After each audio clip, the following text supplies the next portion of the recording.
South India shopping mall, the wedding మంత్ర, సరికొత్త wedding collection, south India shopping mall.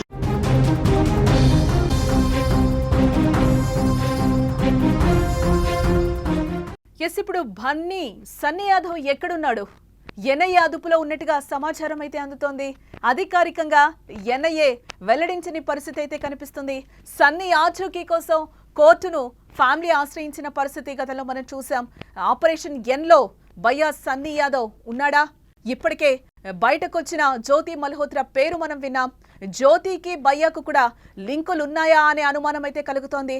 పోయిన నెల 29వ తారీఖునైతే చెన్నై ఎయిర్పోర్టులో అయితే సన్నీ యాదవ్ని పోలీసులు అరెస్ట్ చేసిన పరిస్థితి కనిపిస్తోంది. అప్పటి నుంచి ఇప్పటి వరకు కూడా సన్నీకి సంబంధించి ఎటువంటి లీకులు కూడా బయటకి రాని పరిస్థితి కనిపిస్తుంది. ఇదే నేపథ్యంలో ఫ్యామిలీ కూడా కోర్టును ఆశ్రయించిన పరిస్థితి కనిపిస్తుంది. తన ఆచూకీ చెప్పాలి అని కూడా ఇదే నేపథ్యంలోనే ఉగ్రవాదులతో ఎటువంటి సంబంధం లేదు అని చెప్పి కూడా గతంలో తన సన్నీ ఫ్రెండ్ అలాగే తండ్రి కూడా చెప్పిన పరిస్థితి కనిపిస్తుంది.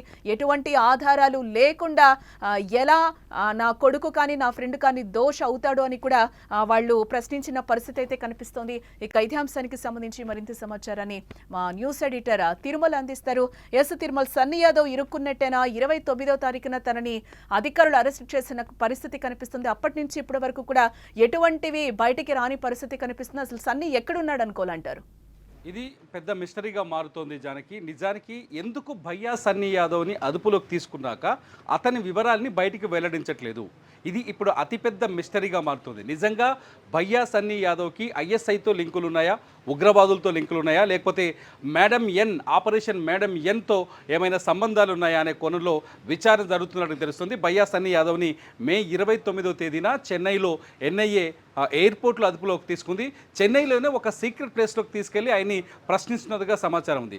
భయ్యా సన్నీ యాదవ్ని, జ్యోతి మల్హోత్రాని ఇద్దరిని ఎదురెదురుగా కూర్చోబెట్టి కూడా ప్రశ్నిస్తున్నట్టుగా తెలుస్తుంది. ఎందుకంటే భయ్యా సన్నీ యాదవ్, జ్యోతి మల్హోత్రాకి సంబంధాలు ఉన్నాయని ఎన్ఐఏ బలంగా విశ్వసిస్తున్నట్టుగా సమాచారం. At the same time madam ఎన్ ఏదైతే నిన్న ఆపరేషన్ మేడం ఎన్ ఏదైతే ఉందో ఈ మేడం ఎన్తో ఒక్కసారిగా ఈ అనుమానాలు మరింత బలపడ్డాయి. ఎందుకంటే మేడం ఎన్ ఏదైతే షహజాదా ఉందో పాకిస్తాన్ లాహోర్లో ఆమె ఒక ట్రావెల్ ఏజెన్సీని నడుపుతోంది. షహజాదా భారత్ నుంచి పాకిస్తాన్లో పర్యటించే పర్యాటకులకు ఈమె ఏర్పాట్లు చేస్తూ ఉంటుందన్నమాట. అంటే ముఖ్యంగా ఏదైతే గురుద్వార్కి వెళ్ళే వాళ్ళు, కర్తాల్పూర్ గురుద్వార్కి వెళ్ళే వాళ్ళ కోసం ఎక్కువగా ఈమె ట్రావెల్ ఏజెన్సీ అంటే వీసాలు కానీ లేకపోతే ఈ టూర్స్ అన్ని ప్లాన్ చేస్తుంది. ఎట్ ది సేమ్ టైం పాకిస్తాన్లో పర్యటించాలనుకునే వాళ్ళకు కూడా ఈ టూర్స్ ప్లాన్ చేస్తుంది.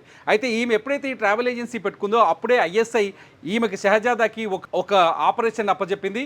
ఏం చెప్పిందంటే భారతదేశంలో ఎవరైతే ఇన్ఫ్లుయెన్సర్లు ఉన్నారో వాళ్ళని పట్టుకొని వాళ్ళ ద్వారా 500 మంది స్లీపర్ సెల్స్ నెట్వర్క్ని తయారు చేయాలని షహజాదాకి ఐఎస్ఐ ఒక అసైన్మెంట్ ఇచ్చింది. షహజాదా ఐఎస్ఐ అసైన్మెంట్ని 100% అమలు చేయడం కోసమే ఎవరైతే ఇండియాలో ఇన్ఫ్లుయెన్సర్స్గా ఉన్నారో, యూట్యూబ్లో వీడియోలు చేస్తూ ట్రావెలింగ్ వీడియోలు చేస్తున్నారో వాళ్ళని టార్గెట్ చేసింది. వాళ్ళతో మచ్చిక చేసుకొని వాళ్ళకి పాకిస్తాన్లో టూర్లు ఇప్పిస్తూ పాకిస్తాన్ టూర్కి కావాల్సిన ఏర్పాట్లు చేస్తూ ఫైనాన్షియల్ సపోర్ట్ చేస్తూ పాకిస్తాన్లో ఉన్న ఐఎస్ఐ అధికారులని, మిలిటరీ అధికారులని, పాకిస్తాన్కి గూఢాచార వ్యవస్థని వీళ్ళని పరిచయం చేస్తూ ఈజీగా ఢిల్లీలో ఉన్న పాకిస్తాన్ ఎంబసీ నుంచి ఈజీగా వీసాలు వచ్చే విధంగా ఎవరైతే డానిష్ ఉన్నాడు కదా జ్యోతి మల్హోత్రా ఫ్రెండ్, డానిష్ ద్వారానే వీళ్ళకి వీసాలు ఈజీగా ఇప్పించే ప్రయత్నం చేసినట్టుగా తెలుస్తుంది. షహజాదా విషయం బయటకు వచ్చిన తర్వాతే జ్యోతి మల్హోత్రా కావచ్చు, నిన్న దొరికిన సింగ్ కావచ్చు, భయ్యా సన్నీ యాదవ్ కావచ్చు, గతంలో దొరికిన మొత్తం 17-18 మంది వరకు దొరికారు. వీళ్ళ వివరాలన్నీ బయటకు వస్తున్నట్టుగా తెలుస్తున్నాయి. భయ్యా సన్నీ యాదవ్ పైన ఎందుకు ప్రత్యేకంగా ఎందుకు సీక్రెట్గా ఉంచారు భయ్యా సన్నీ యాదవ్ని, ఎందుకు సీక్రెట్గా విచారిస్తున్నారని ఇప్పుడు అర్థం కాని పరిస్థితి. భయ్యా సన్నీ యాదవ్ ఫ్యామిలీ ఇప్పటికే హైకోర్టులో హెబియస్ కార్పస్ పిటిషన్ వేసినట్టుగా తెలుస్తుంది. ఈ పిటిషన్ పైన విచారణ జరిగితే పోలీసులకి ఆదేశాలు వెళ్ళే అవకాశం ఉంది. భయ్యా సన్నీ యాదవ్ ఎక్కడున్నా వెతికి పట్టుకొని కోర్టు ముందు హాజరుపరచాలని. ఒకవేళ ఈ పిటిషన్ పైన విచారణ జరిగితే కోర్టు ఆదేశాలు జారీ చేసే భయ్యా సన్నీ యాదవ్ వివరాలు అప్పుడు బయటకు వచ్చే అవకాశం ఉంది. అయితే భయ్యా సన్నీ యాదవ్కి మేడం ఎన్ షహజాదాకి సంబంధాలు ఉన్నాయా లేదా అనేది ఇప్పుడు అతిపెద్ద ప్రశ్న. ఎందుకంటే భయ్యా సన్నీ యాదవ్ పాకిస్తాన్లో 2 నెలలు ఉన్నాడు. ఒక్కరోజు కాదు, 2 రోజులు కాదు, ఒక సింగిల్ టూర్ కాదు, 2 నెలలు ఉన్నాడు. ఆ రెండు కూడా ఎప్పుడంటే భారతదేశంలో అంటే భయ్యా సన్నీ యాదవ్ పైన ఏదైతే ఈ బెట్టింగ్ యాప్స్కి సంబంధించిన ఆరోపణలు జరిగాయి. బెట్టింగ్ యాప్స్ పైన భయ్యా సన్నీ యాదవ్ పైన సూర్యాపేట పోలీసులు కేసు నమోదు చేశారు. ఈ బెట్టింగ్ యాప్స్ పై కేసు పైన భయ్యా సన్నీ యాదవ్ హైకోర్టులో ముందస్తు బెయిల్ కోసం ప్రయత్నాలు చేశారు. ముందస్తు బెయిల్ రాకపోవడంతో భయ్యా సన్నీ యాదవ్ దుబాయ్లోనే ఉన్నాడు. దుబాయ్లో ఉండగానే పాకిస్తాన్ టూర్ని ప్లాన్ చేశాడని తెలుస్తుంది. దుబాయ్లో ఉండి పాకిస్తాన్కి వెళ్ళి ఒకసారి కాదు దాదాపు 4 సార్లు వెళ్ళారని ఇంటెలిజెన్స్ వర్గాల నుంచి అందుతున్న సమాచారం. ఎందుకు 4 సార్లు భయ్యా సన్నీ యాదవ్ అక్కడికి వెళ్ళాడు?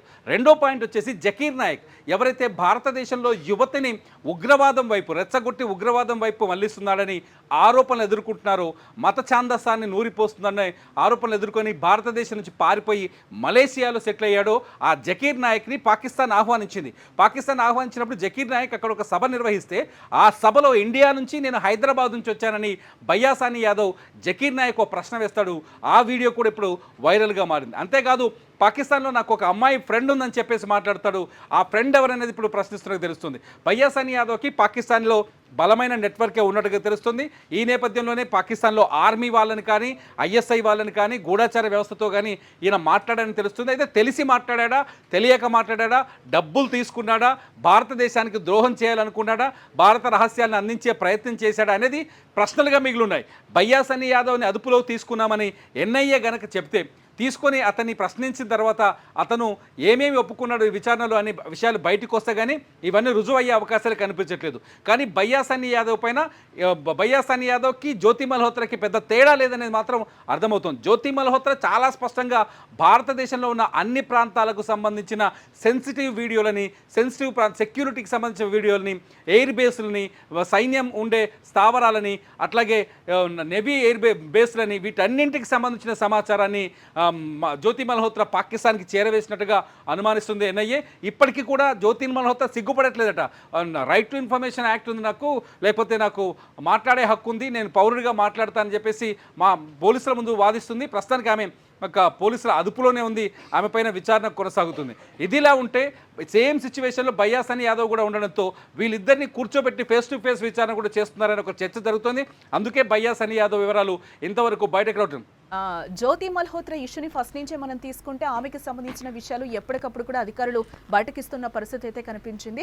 ఇప్పుడు సన్నీ విషయంలో అలాంటిది ఏం జరగట్లేదు. దాదాపు 10 days దాటిపోతుంది. ఇటు ఫ్యామిలీ కూడా అడుగుతున్న సిచ్యువేషన్ అయితే కనిపిస్తుంది. ఇటు మనకి కూడా ఎటువంటి ఆధారాలు దొరకని పరిస్థితి కనిపిస్తుంది. ఏంటి దీని అంతటినీ మనం ఏ విధంగా చూడాలి ఈ ఎపిసోడ్ అంతా? అదే మిస్టరీ జానకి ఇక్కడ. ఎందుకు ఎన్ఐఏ అంటే ఒకవేళ దేశ భద్రతకు ముప్పు కలిగించే అంశాలు ఉన్నప్పుడు ఆటోమేటిక్గా విషయాన్ని బయటకు రాకుండా అడ్డుకునే అవకాశం ఉంటుంది. ఇటువంటి వాళ్ళకి థ్రెట్ కూడా ఉంటుంది. ఒకవేళ వేరే దేశం కోసం, పాకిస్తాన్ కోసం పనిచేశాడనుకోండి, ఒకవేళ భయ్యా సన్నీ యాదవ్ తెలిసో తెలియకో పాకిస్తాన్కి సమాచారం ఇవ్వడమో, పాకిస్తాన్ కోసం పనిచేశాడనుకోండి, అతని దగ్గర ఉన్న వివరాలు బయటకు వస్తే పాకిస్తాన్ దోషిగా దొరికే అవకాశాలు ఉంటాయి. కాబట్టి అటువంటి వాళ్ళకి థ్రెట్ కూడా ఉండే అవకాశం ఉంటుంది. కాబట్టి అందుకే సీక్రెట్గా వీళ్ళని విచారిస్తున్నారని తెలుస్తుంది. ఇటువంటి వాళ్ళకి ఖచ్చితంగా థ్రెట్ ఉంది, ప్రాణాలకి ముప్పు కూడా ఉంటుంది. ఖచ్చితంగా ఇతర దేశాలకు గూఢచర్యం చేసే వాళ్ళకి ప్రాణాలకి 100% ముప్పు ఉంటుంది. ఇంకో పాయింట్ ఏంటంటే 500 మంది స్లీపర్ సెల్స్ నెట్వర్క్ని ఇండియాలో అరేంజ్ చేయాలని ఎవరైతే షెహజాదాకి మేడం ఎన్ ఆపరేషన్ కింద అప్పచెప్పిందో ఐఎస్ఐ, ఆ స్లీపర్ సెల్స్ పాత్ర ఏ విధంగా ఉందో కూడా ఒకవేళ భయ్యా సన్నీ యాదవ్ చేసిన పనుల్లో స్లీపర్ సెల్స్కి సంబంధించిన నెట్వర్క్ కూడా దొరికిందో ఏమో చెప్పలేం కదా. చాలా రకరకాల సెక్యూరిటీ రీజన్స్ ఉంటాయి కాబట్టి అందుకే బయటకు చెప్పట్లేదనే సమాచారం కూడా ఉంది.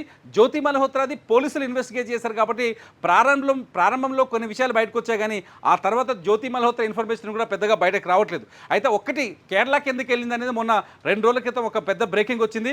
కేరళలో చాలా పెద్ద పెద్ద నేవీకి సంబంధించిన స్థావరాలు ఉన్నాయి, వ్యూహాత్మకమైన స్థావరాలు. అంటే కొన్ని స్థావరాల్లో ఖచ్చితంగా అక్కడి నుంచి యుద్ధం ఎక్కడి నుంచి మొదలవుతూ ఎక్కడ సేఫ్ జోన్ ఉంటుందో అక్కడే ఉంటాయి.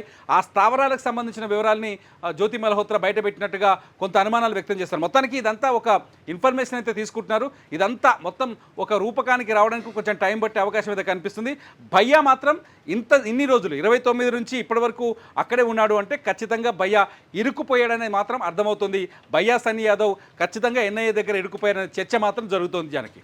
రైట్ తిరుమల. ఎస్, టోటల్గా అయితే మనం చూడొచ్చు భయ్యా సన్నీ యాదవ్ అసలు ఎక్కడున్నాడు, ఎన్ఐఏ అదుపులో ఉన్నట్టుగా ఇప్పటివరకు సమాచారం అయితే అందుతుంది. అధికారికంగా ఎన్ఐఏ అధికారులు అయితే ఇప్పటివరకు ఎలాంటి విషయాలు కూడా వెల్లడించని పరిస్థితి కనిపిస్తుంది. సన్నీ ఆచూకీ కోసం ఇటు ఫ్యామిలీ కూడా కోర్టును ఆశ్రయించిన పరిస్థితి అయితే కనిపిస్తుంది. ఆపరేషన్ ఎన్లో కూడా భయ్యా సన్నీ యాదవ్ ఉన్నాడా అనే అనుమానాలు అయితే ఇప్పుడు ప్రెసెంట్ వ్యక్తమవుతున్న పరిస్థితి కనిపిస్తుంది. ఈ నేపథ్యంలోనే ఎన్ఐఏ అధికారులు ఇప్పటి వరకు కూడా ఎటువంటి లీకులు ఇవ్వని పరిస్థితి అయితే కనిపిస్తుంది. జ్యోతికి భయ్యాకు లింకులు ఉన్నాయా అనే అనుమానం కూడా కలుగుతోంది. ఎన్ఐఏ అధికారులు జ్యోతి కానీ భయ్యాని కూడా సన్నీ యాదవ్ని కూడా దగ్గర కూర్చోపెట్టుకొని క్వశ్చన్స్ అడుగుతున్న పరిస్థితి అయితే కనిపిస్తుంది. ఇటు ఫ్యామిలీ కూడా నాకు కొడుకు ఆచూకీ కావాలి అని చెప్పి కూడా ఇటు వాళ్ళు కూడా అడుగుతున్న పరిస్థితి కనిపిస్తుంది. ఈ విషయంలో తీగ లాగితే డొంక కదులుతున్న పరిస్థితి అయితే కనిపిస్తుంది. ఎవరెవరు ఉన్నారు అనేది అయితే బయటపడుతున్న పరిస్థితి. ఎక్కడ జ్యోతి మల్హోత్రా, ఎక్కడ భయ్యా సన్నీ యాదవ్ అనే క్వశ్చన్స్ కూడా రేజ్ అవుతున్న పరిస్థితి కనిపిస్తుంది. మధ్యలో మేడం ఎన్ అని కూడా షెహజాదా ఉంది. షెహజాదాని పాకిస్తాన్కి వెళ్ళడానికి కూడా పర్మిషన్స్ ఇస్తున్నట్టు, వాళ్ళకి కావాల్సిన ట్రాన్స్పోర్ట్ మొత్తం చూస్తున్నట్టుగా కూడా తెలుస్తోంది. ఎస్, దీనికి సంబంధించి ఇంకా ఎలాంటి అంశాలు బయటకు వస్తాయని కూడా తెలియాల్సిన అంశం.